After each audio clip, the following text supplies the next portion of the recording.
catch it and put it back in there. Okay. So you got 10 seconds. Oh, we're good. Hey, everybody.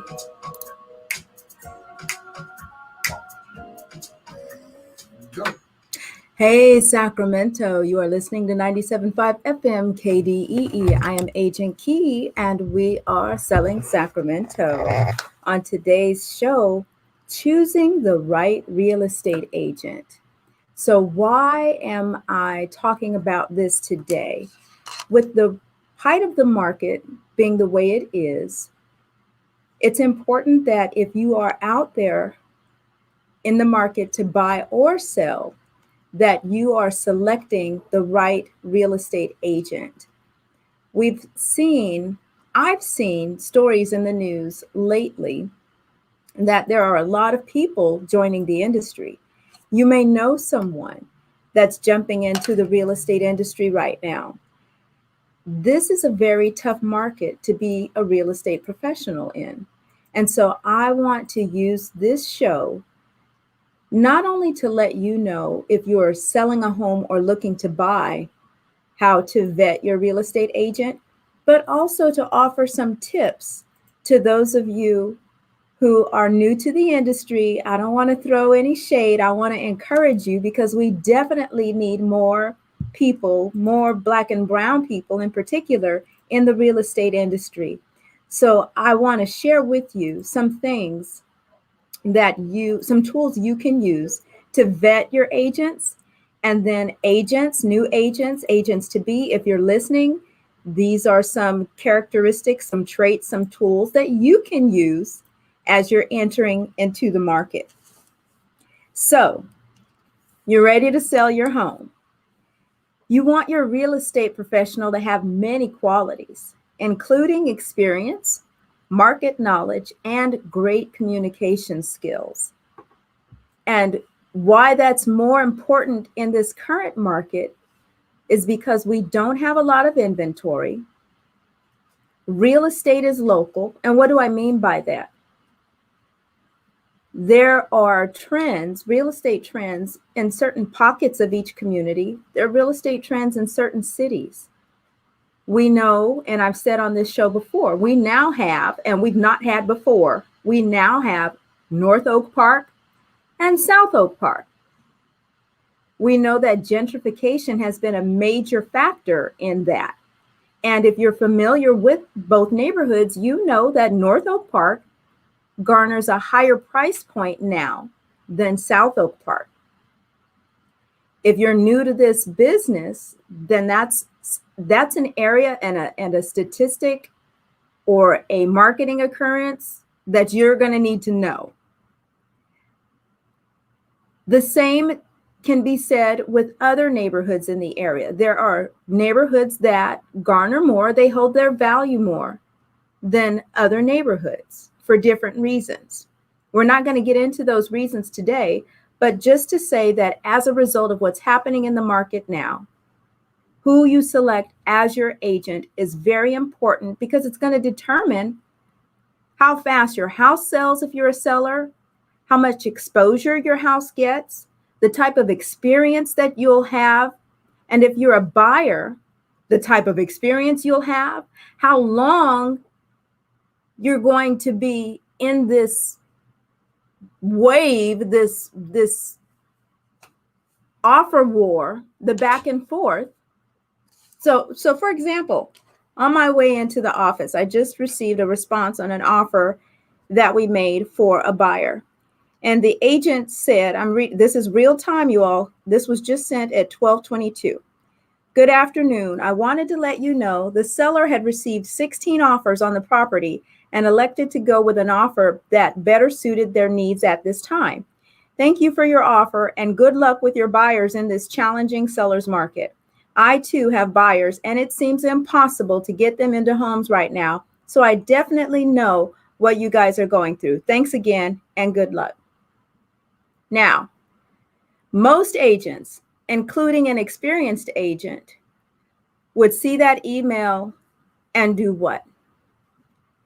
Say, oh, shoot, dang it, another one. And then you just keep moving on, right? Wash, rinse, repeat. And when I say most agents and experienced agents, I don't want to say experienced, because the experienced agent is going to have a different response. An experienced agent will do what I did. I responded and I said, "Hi," and the agent's name. "Thank you for empathizing with us. We definitely appreciate that. Would you mind sharing some of the strong points of the accepted offer so that we can adjust our client's offer going forward? We would greatly appreciate that information. Thanks." That comes from a place of experience. That comes from a place of being a solutionist. That comes from a place of having fight in you, where you're saying, "I'm not going out like that. Me and our buyers, we're not going out like that. We need some more information. How did that offer get accepted?" And that comes from a place of knowing that you have a right to ask that question. So an inexperienced agent is not going to know to ask those types of questions to get that kind of information to make your offer stronger going forward. That is why I'm doing this show today. People are entering the field and choosing this profession as a side gig. Let me ask you a question. With real estate being the largest purchase or sale that you may ever make in your life, why would you entrust this service to somebody who's part-time? Would you choose a part-time lawyer? Would you choose a part-time dentist? Think about it. Would you choose a part-time doctor? You have to vet your real estate professional to ensure that they share your values and represent the highest standards possible. You deserve it. It doesn't matter if your home value is $100,000 or $1 million. You deserve the best representation. You don't have to go with someone just because they're your cousin's uncle's niece's sister. You don't have to go with someone because they're the closest thing to you. It's as easy as doing a Google search of the person's name to see if they have testimonials, to see what's being said about them, to see what other properties they have out there, what their experience is like. You deserve that. We're going to take a break, but when we come back, I'm going to list several things. Grab a pen, piece of paper, notes. I'm going to give you all the tools you need to help you make the right decision on choosing the agent that's best for you. You're listening to 97.5 FM KDEE. I'm Agent Key, and we'll be right back. Ricky Bowen, how are you, sir? Hey, everybody, if y'all are out there watching, say something. Drop me a comment in the line. I'm back. I'm feeling better. I took my first COVID shot Tuesday last week and made the mistake of coming in to do the show, and I was lucid. Oh, it was not good. I had to have my daughter come and pick me up. My engineer was catering to me and helping me, and God bless him, Dosty. Even when I got here today, he just had things all ready for me to go. So I appreciate him very much. Thank you. Thank you. Give him his flowers while he's still living, right? Yeah. So I hope you guys are tuned in to get this good information. I'm going to share something with you guys when we get back on the air. But, you know, I've been in real estate for 17 years. And anytime you've done anything for a certain amount of time, you are responsible for passing on the torch and sharing everything that you know. There are no secrets. Share everything that you know to everyone who could use the help, so that everybody, you know, we all pulling each other up. Yes. Thank you so much. Good to see you. Yes. Loved the show last Wednesday. Thank you. Thank you. How do you pronounce your name? I'm going to say, is it Janae? It looks like it's a really pretty spelling of Janae. Tell me if that's true. Miss Valencia, hey lady, how are you? Thank you. Yes, I is back. I is back. It took me 5 days to really get back to myself. Have any of y'all out there watching? Have y'all taken the COVID shot? What was your experience like? I took the Moderna. How long did it take you to recover? Yes, got it right. Okay, all right. This Janae, thank you for tuning in, hey. I took the Moderna. I'm hearing though that some people are saying they are fine on the first one, but then fall off on the second one. Yeah, it's supposed to be a stronger thing. The first one is just to introduce you. Yeah. Oh, Ricky said that was his experience as well, 3 to 5 days. Yeah. Your sister too? Oh yeah, she had 5. Did you take the Moderna, Ricky? Which one did you take? They got that Johnson & Johnson back out there now. That one's got. I feel like it was up at the beginning. If I take one, that AstraZeneca. From day one, and, if I take that other one, the second one, we'll see. Oh, we're back. We're back.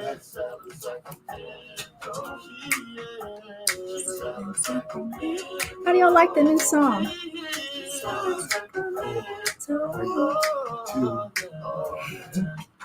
Hey everyone, we're back. You're listening to 97.5 FM KDEE. I am Agent Key and we are selling Sacramento. And today's topic, choosing the right real estate agent. So I asked you before the break to go grab your pen and paper because I am going to give you a list of things that you can use when you are looking for a real estate agent. Number 1, ask for referrals. Your family and friends may know a good agent. Be sure to ask what they liked and disliked about the agent, how the agent conducts business, not what they're like on a personal level. Also consult with neighbors who've recently bought or sold their homes, how their agents performed for them. So referrals, there's 2 different immediate sources, your neighbors if they have recently bought or sold, and family and friends. And be careful that when you ask for a referral from family and friends, that it's not someone who they bought and sold with 10 or 20 years ago and may or may not be in business. And I can't say that you shouldn't use them as a referral, but when you reach out to them, use the rest of these tools that I'm going to give you when you talk to them to still figure out and determine if they're the right agent for you. So getting the referral is step 1. That doesn't mean that you then just go ahead and sign every document that agent puts in front of you. You still need to vet them. There's still a vetting process. And that brings us to number 2. Seek an agent with the right experience. I personally don't and won't represent buyers outside of Sacramento, outside of the Sacramento area, because I don't specialize in those areas. And if I can't provide the expertise that buyer or seller needs, I just refer it. I'd rather get a 25%, which is a traditional or standard or customary referral fee, than to sacrifice or jeopardize the client's transaction by having what I call commission breath, just to get the bigger commission, and say that I'll represent them outside of Sacramento, even if it's the Bay Area. If you know the Bay Area, and the Bay Area is very vast. It has a lot of different pockets that you need to specialize in. I have agent friends who are top producing agents who live in the Bay Area. They are highly professional, highly capable. So if I have someone who is selling a house or needs to buy in the Bay, I call them up and I connect them, because I'd rather them have a very good experience and customer service experience than for me to have to try to get to know that neighborhood, get to know that area, and be running back and forth to the Bay. It makes no sense. And at the end of the day, you want to put the customer's needs above your commission. Customer service above commission. Can I say that one more time? Customer service above commission. If you place customer service, and this is to the agents who are out there listening, when you place customer service above commission, you don't have to go pay Zillow and other people like that for cold leads, because guess what? Your clients are going to continue to refer people to you over and over and over again. In my 17 years, my business has been built mostly on referrals, 98% by referral only. I stopped paying for leads 10 years ago. And you can do that when you put customer service above commission. Neighborhood specialists have house-by-house market knowledge that's invaluable when you're comparing your homes to others. While residential agents are licensed to sell any property in the state, you want your agent to have experience with the type of home that you want to purchase or sell, whether it's a single family, condo, high-rise, rural property, vacation, or investment property. Seek an agent with the right experience. Number 3, interview at least 3 professionals. That's not a set in stone number, but it's giving you permission that if something doesn't feel right with the first one, and especially after I go through this list and you see the standard, I'm sharing with you, ladies and gentlemen, the standard.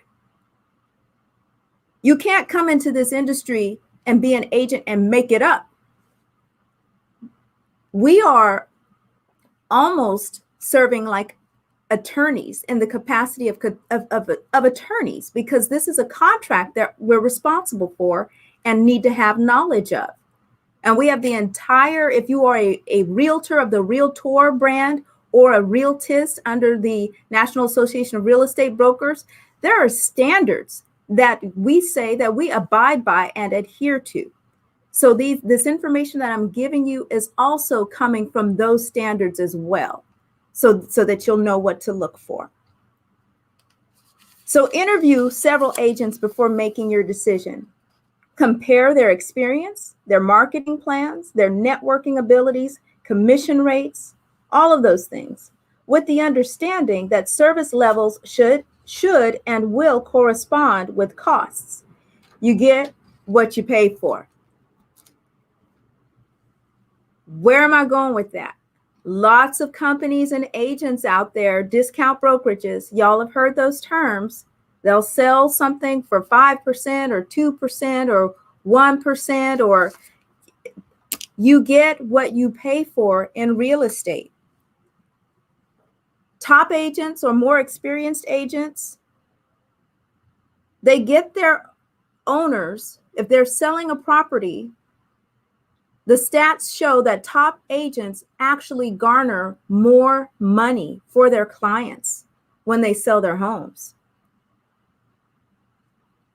And when they get their buyers into homes, they get their buyers into homes with fewer incidents. Remember at the top of the show, that email that I shared with you? You have to know how to navigate and mitigate through circumstances and challenges. And you want an agent who's able to do that. And if an agent is able to help you do that, are you willing to pay for that? Versus the agent who says, oh no, I'll sell your house for 2%. But then I come along and I say, well, I'll sell it for 6%. And I might do it for 5% if you buy in another, And I'm just throwing these numbers out here because we're hearing about them, but everything is negotiable. But the point is, when you hire me or agents like me, when we say you're getting our experience, you're getting a lot. And I'm going to talk about that. I'm going to talk about what you're getting. So when someone says, oh, I can do it for you for 2%, or some low price that gets your eyes open like a deer in headlight, you better stop and think about, oh, okay, well, what am I getting? make sure you ask them what you're getting for their 2% service. And I'm going to tell you what you should be getting. Keep on listening. So these agents, less experienced or hungry agents, they'll drop their rates because they don't yet know their worth, or they don't have the experience to hold the line to tell you what their worth is, right? Number 4 is ask your agent, will you represent me exclusively or both the buyer and the seller in the transaction? And this brings us to what's called dual agency. And you may have heard of this before. Dual agency is actually legal in the state of California, but in some states it's not legal. With dual agency, one agent works for both the buyer and the seller, and they keep the full commission. Dual agency also occurs when agents from the same brokerage represent each party. But like enjoying a huge slice of cake and in return getting a bellyache, there are definitely pros and cons to agreeing to dual agency. And I'm going to share 3 pros and 3 cons of dual agency. Pro number 1 of dual agency is streamlined communication.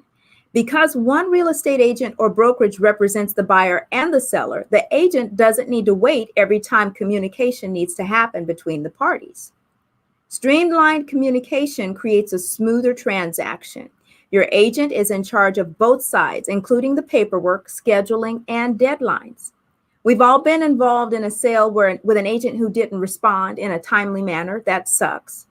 And they miss deadlines, and they don't perform their duties the way that they should. And so for us who are control freaks, dual agency can seem like a great thing because we get to control both sides. We get to be in charge. We get to make it happen, right? That's a pro. But the con is no advice. Because this dual agency creates this soloship thing in a silo, there's a potential conflict of interest situation where there's one client, the seller, who wants to get as high a price as possible, while the other client, the buyer, wants to pay as little as possible. The agent can't take sides or give advice. It's a fine line for some agents to adhere to. This agent in a dual agency situation becomes instead of being a coach, they become more like a referee. They can't disclose confidential information to either party, and they must act in a neutral position during the transaction. So that's very tough for a lot of agents to do. Pro number 2, there must be full disclosure. Whether you are a seller or a buyer, there's nothing to fear about dual agency. If you don't consent to the practice, it can't happen. The dual agent broker must ensure that both parties know about the arrangement and agree and consent. Home sellers should review the terms of the listing agreement before you sign it to see if dual agency is being contemplated and to ensure you are okay with it. If you are in the state of California, if you are being represented by an agent who's using California Association of Realtors documents, dual agency wording is in the listing contract. And so you do have to agree to that. It should be explained to you. It should come up at some point. So you can bring it up by asking your agent that question. Will you represent me exclusively or both the buyer and the seller in the transaction? And that'll give you an opportunity for your agent to explain, because they possibly could. Now's the chance for them to tell you if they did, if it does happen, what that's going to look like with them. Con number 2, there's no checks and balances. When there's only one agent involved in the transaction, they might miss something. It's nice to have checks and balances. When you're running both sides of the show, there is no one else. If something gets missed, it's 100% on that agent.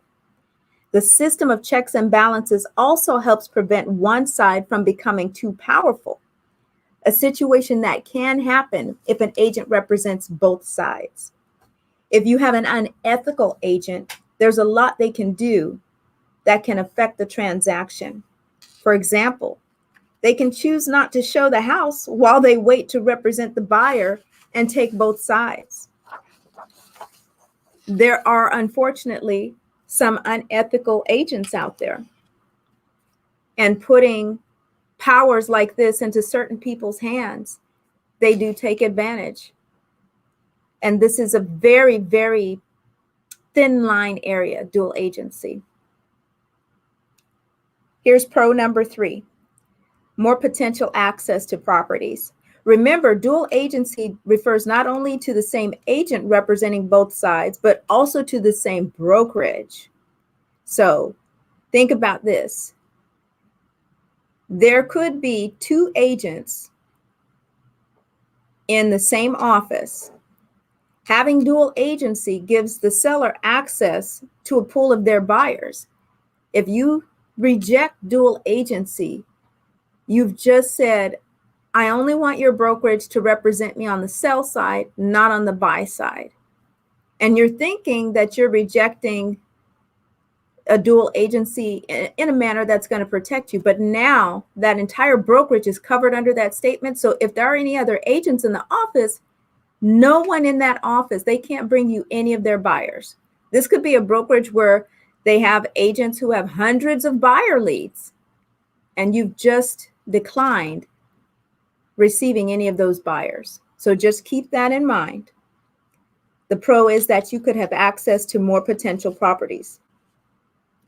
If the seller declines consent for dual agency, they are now unable to sell their home to any buyer that another agent in that office might be working with. If the buyer declines dual agency, they could be missing out on an opportunity to buy their dream home simply because another agent in that same office is the agent selling the property. So it could flip-flop on you on both sides.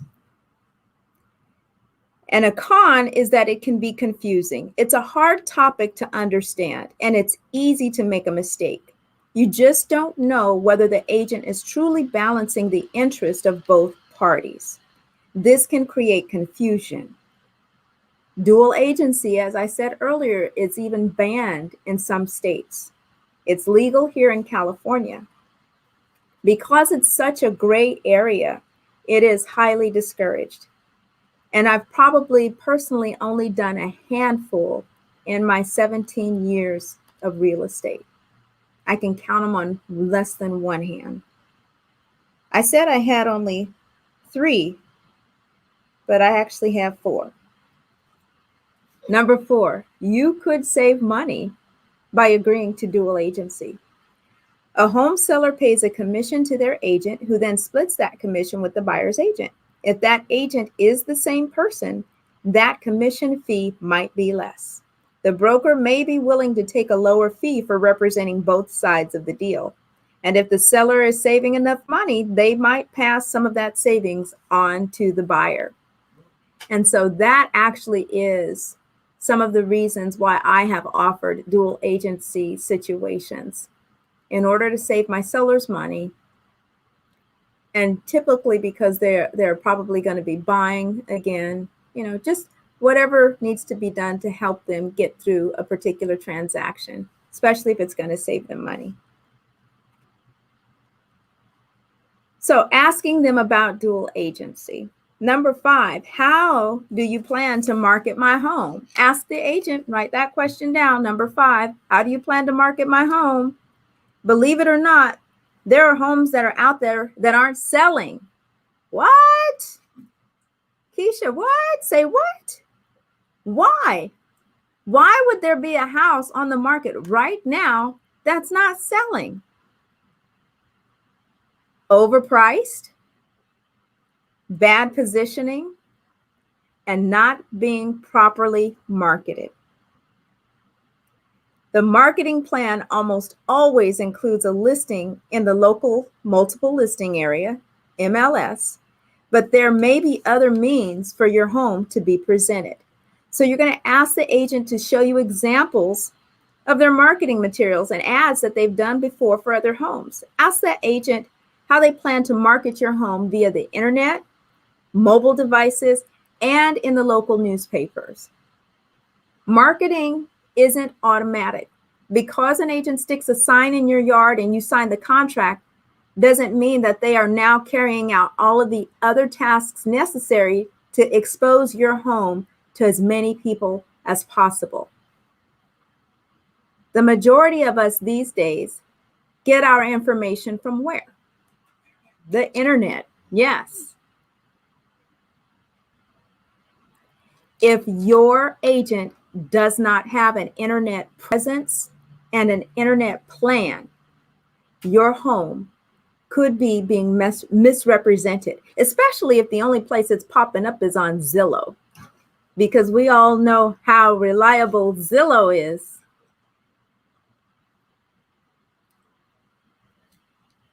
Overpriced.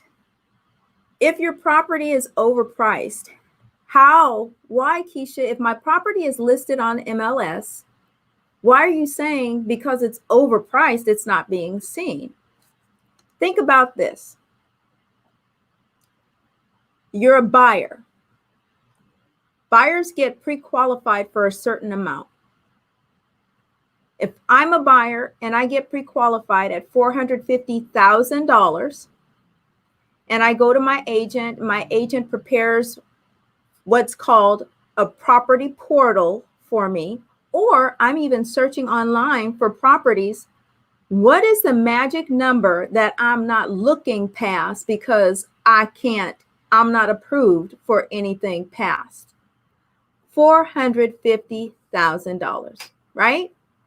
So I'm only looking at properties in my portal that are $450,000 or wherever the max is that my agent has maxed me out at, which probably is $450,000 because that's what your pre-approval letter says.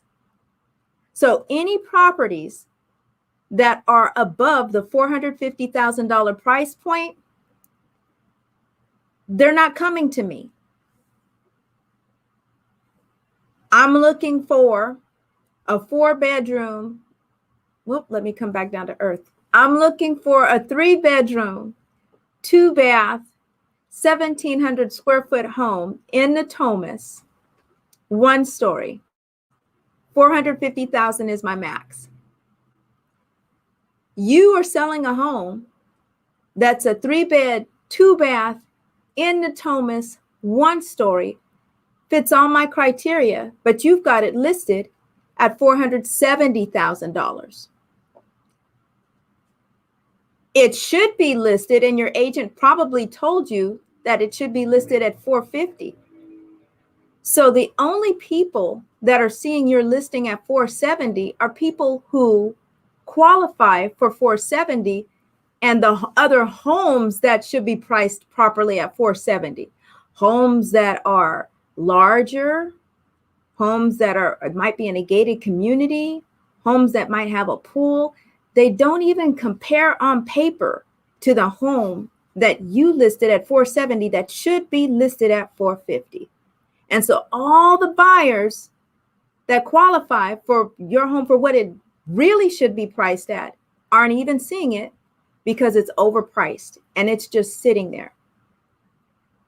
Sellers have a tendency to think their home is worth more than it is.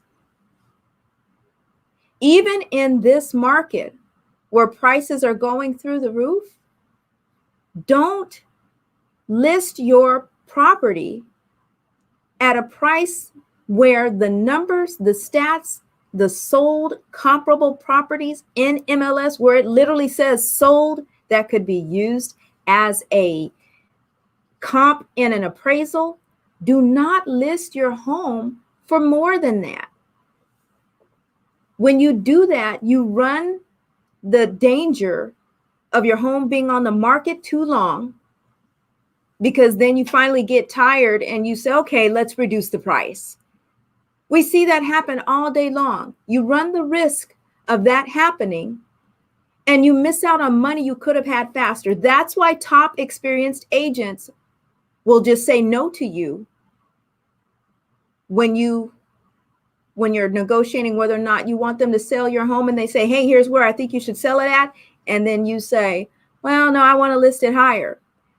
And then those agents just say, okay, well, all right, I appreciate your time. Or you come to them and say, oh, I found an agent who's going to list it higher. And then that agent says, okay, well, my best to you, because they already know. They're not trying to have you as a headache.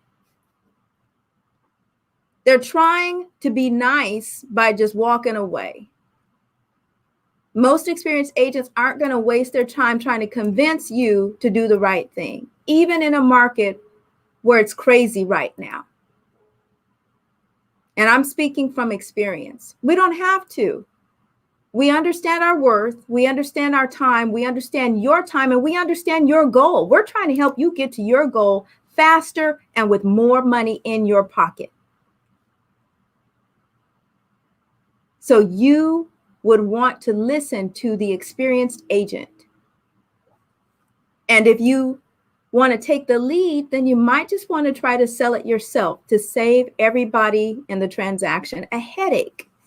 Some of y'all out there, sellers, y'all can be a bit much, a handful. Okay, moving on. How do they plan to market your home? They need to have a marketing plan. I just so happen to have a copy of my marketing plan here. So I'm going to tell you some of the things that they should be doing for you. To ease the seller's burden, Matthews & Company Realty Group, that's my brokerage, has shifted much of the work of preparing to sell from you, the seller, to ourselves. We and our team of specialists, which include stagers, handymen, inspectors, marketing, and escrow, are dedicated exclusively to assisting you through the process of selling your home. Below is our action plan of services. This document right here gets sent to all of my potential listing clients, all of my potential sellers. Here is what you get for the fee for our service, also known as the commission. There's escrow services, where we have built relationships with escrow partners over the years. And it talks about what escrow is, how we'll open it up, and how our affiliates are working on your behalf. I'm not going to go into detail on each one for the sake of time. Ordering the preliminary and title report. These are things that a lot of agents will say, oh, yeah, well, we do that automatically. But it pays to let your clients know that you're going to do it. They don't know this without you telling them. This is what your fees for service cover. And so you need to explain these things so that you aren't sitting there haggling, trying to prove your worth. Because this is the work you have to do. You're right. Some of this is on autopilot. So know the work that you have to do and be able to clearly share it with your clients. Light staging. A lot of companies don't offer that. I offer it at my brokerage with my clients because it's something that I'm gifted at. I like to do. I know that it helps build, that stats show staged homes sell faster and for a higher price. And so because we always want to put our best foot forward, we like to present our clients' home in their best light possible. And it's complimentary, on us, no charge. Pricing. We assist you with pricing your home based on a competitive market analysis. This will help you set the best price on your home so that it will sell within your time frame. Yard signs and coming soon signs. The yard sign is crucial to drawing in potential buyers. We'll place one of our illustrious yard signs on your property to help draw in prospective buyers prior to it being listed and after it's listed. We get told that our signs are cute. So I just had to put in there the word illustrious. Photography, video, and drone tour. Using the most powerful industry marketing tools, we will have your home photographed and a video tour created to be used in marketing your home in print and online media.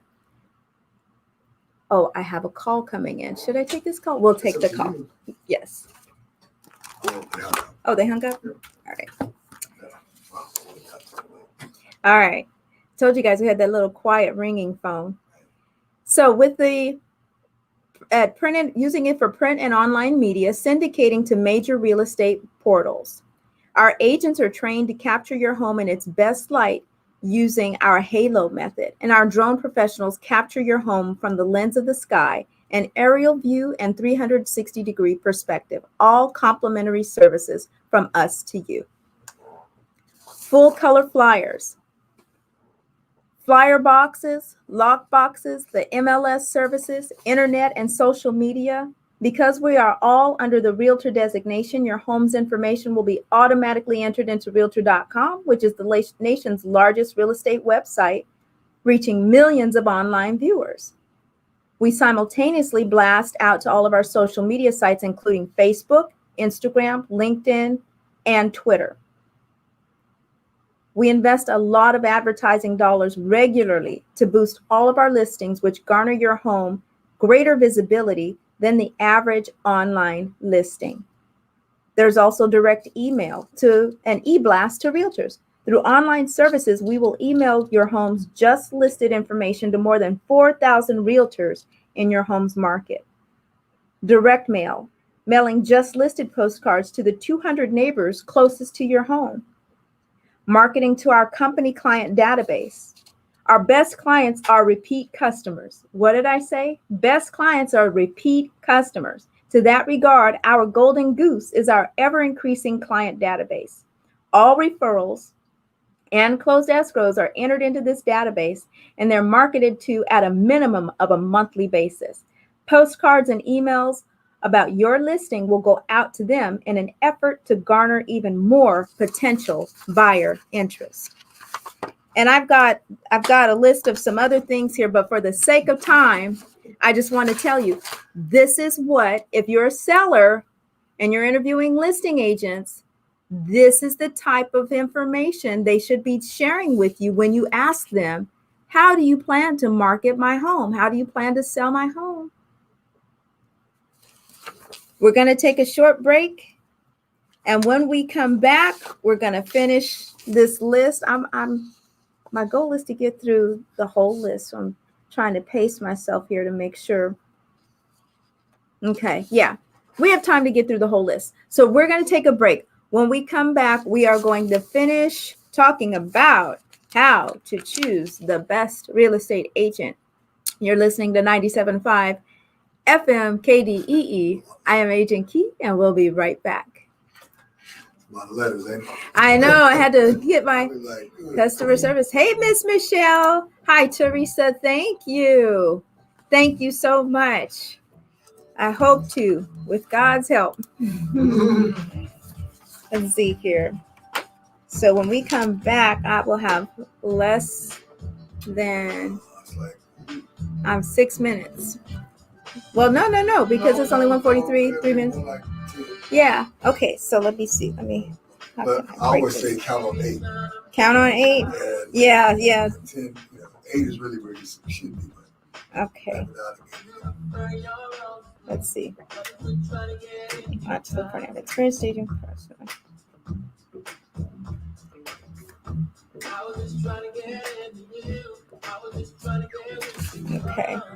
Okay. So we'll start here. 1, 2, 3. Oh, okay. Yeah. So this will be good. Yeah. I can get through this in 10 minutes. 8 minutes. 8 minutes. Yeah. Let's see.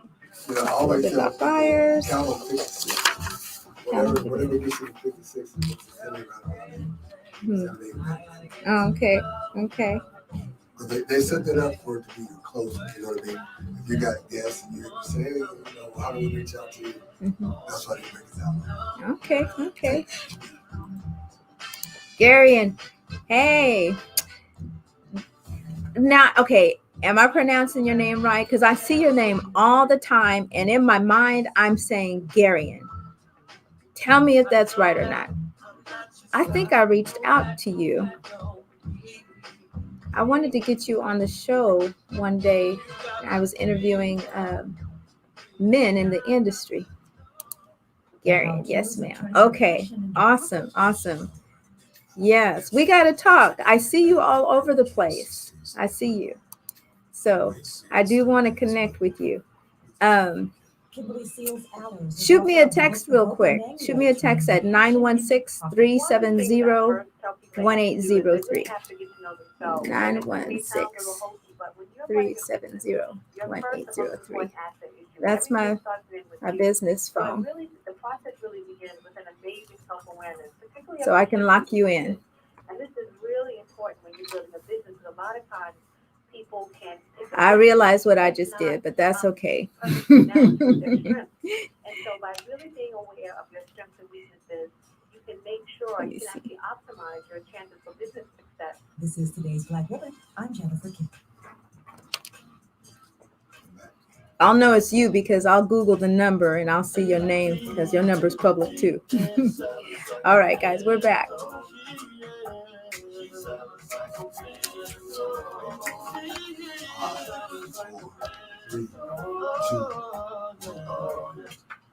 Hey everyone, we're back. You're listening to 97.5 FM KDEE. I am Agent Key, and today's episode, we are talking about choosing the right real estate agent.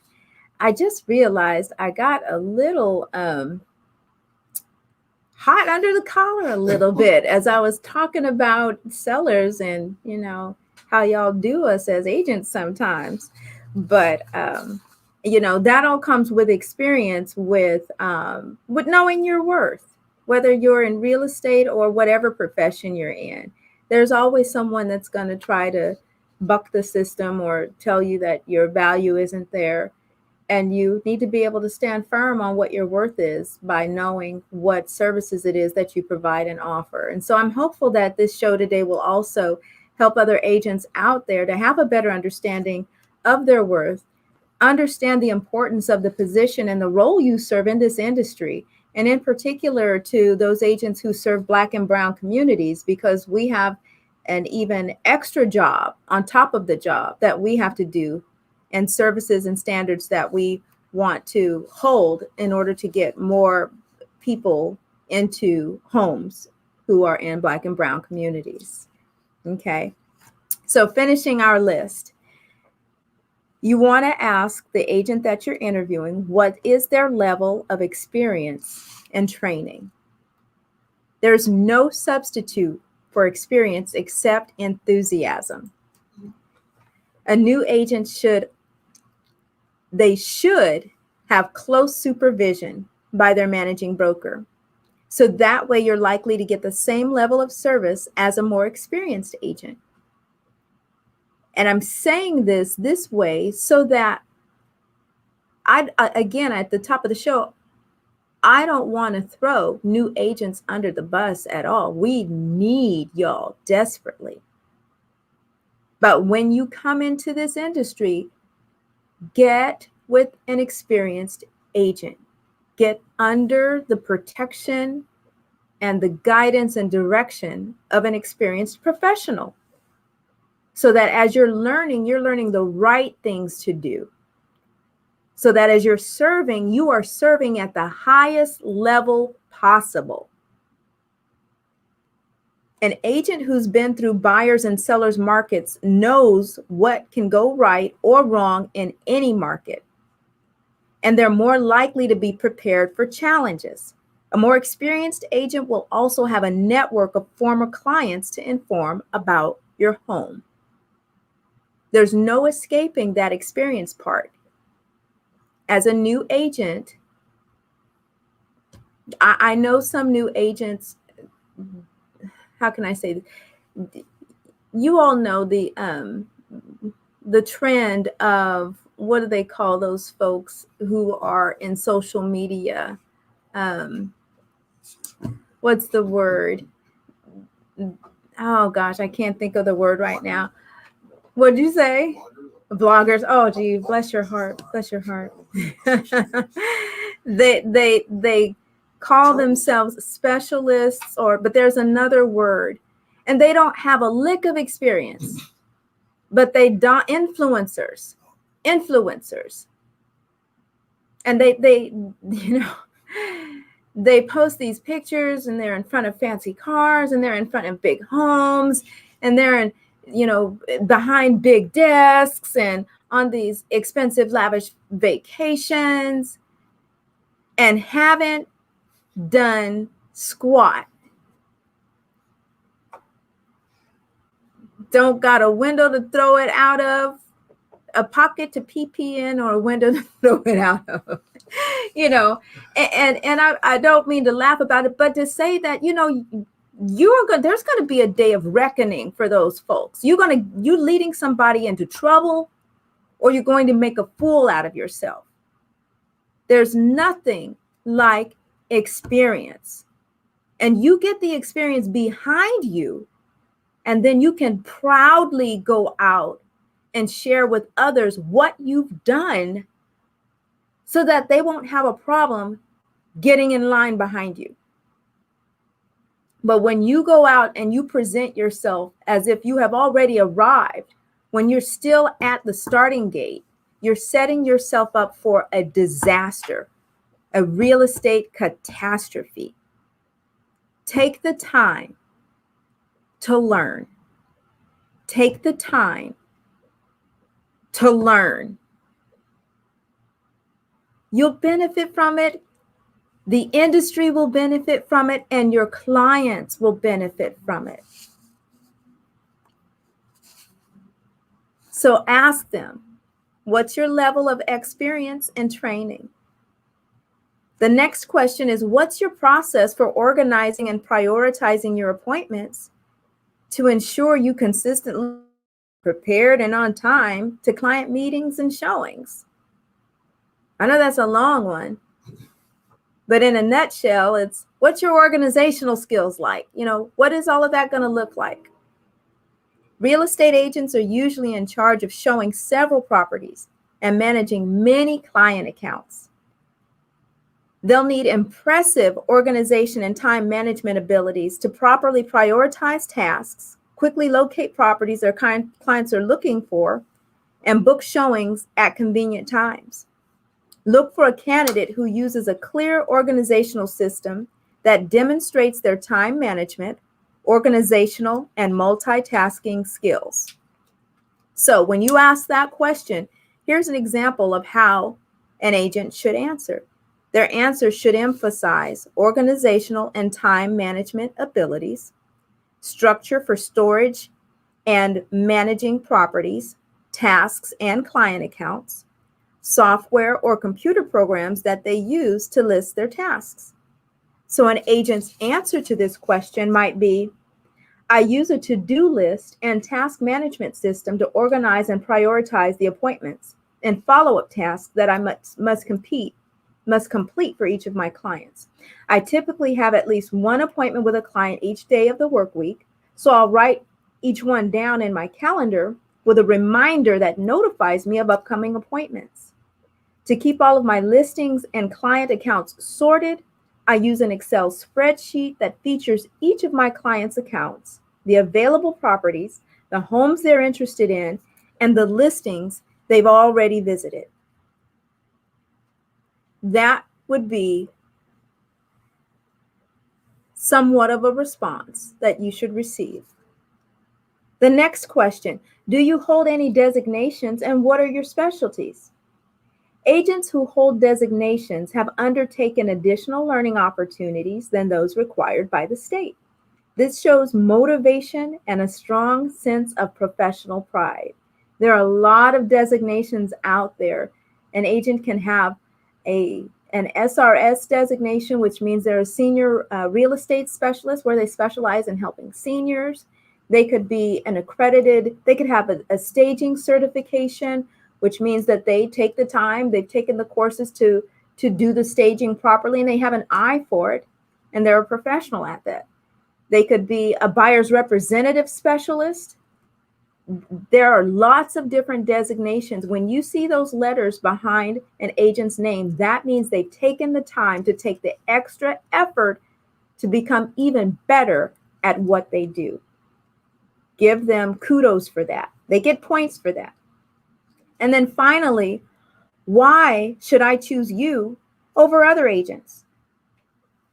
The answer to this question should be specific, including the number of years on the job, the agent's ranking, if available, because there are percentages where agents are ranked in the cities in which they served. If you look on Facebook, a lot of agents are now posting awards that they're receiving where it shows how they rank in the top 15%, in the top 5%, maybe they're in the 1%. When you see agents who say they rank in the 15, the 5, and the 1, those are the golden goose agents. Those are the ones that you want to, and again, no shade to the other agents. It just means that they've got to level up. We can't accept mediocrity in this industry when we're dealing with something like real estate and contracts and law and people living in their homes. They're where they live, where they reside, where they're raising their families. Mediocrity doesn't cut the mustard. Do not settle for a mediocre agent. Look for excellent communication skills. Hire an agent with skills that will complement your preferred methods of contact. For example, if you like to text, hire an agent who uses text messaging. Ask your agent how frequently he or she will be in touch and when to expect reports about your listing or your transaction, right? So for me, for example, people laugh when they call my phone because I'm very specific. It says, if you leave me a voicemail, you're doing that at your own risk because I only check my voicemail a couple times a week. But if you want a faster response, text me or email. There are some clients that I have who are phone people, and I have to pick up the phone and call them, and they don't understand text and email, Keisha, and I cater to them. I customize my method to cater to those clients. But for the rest of y'all better text me or email. Quit calling me for something that could have been a text. Anyway, I got to get out of here, you guys. But when life's major financial decisions come up, like buying or selling your home, keep these things that we've just talked about in mind. So for your search to find the right professional to keep you on course. And remember, if you are doing what you were created to do, I will see you at the top. Hey, you guys. Hey, Dwayne. Miss Tisha, how are you? Good to see you all on here. I'm about to get out of here. I'm hangry. I'm hangry. I got to go find some tacos. See you guys next time. Bye-bye.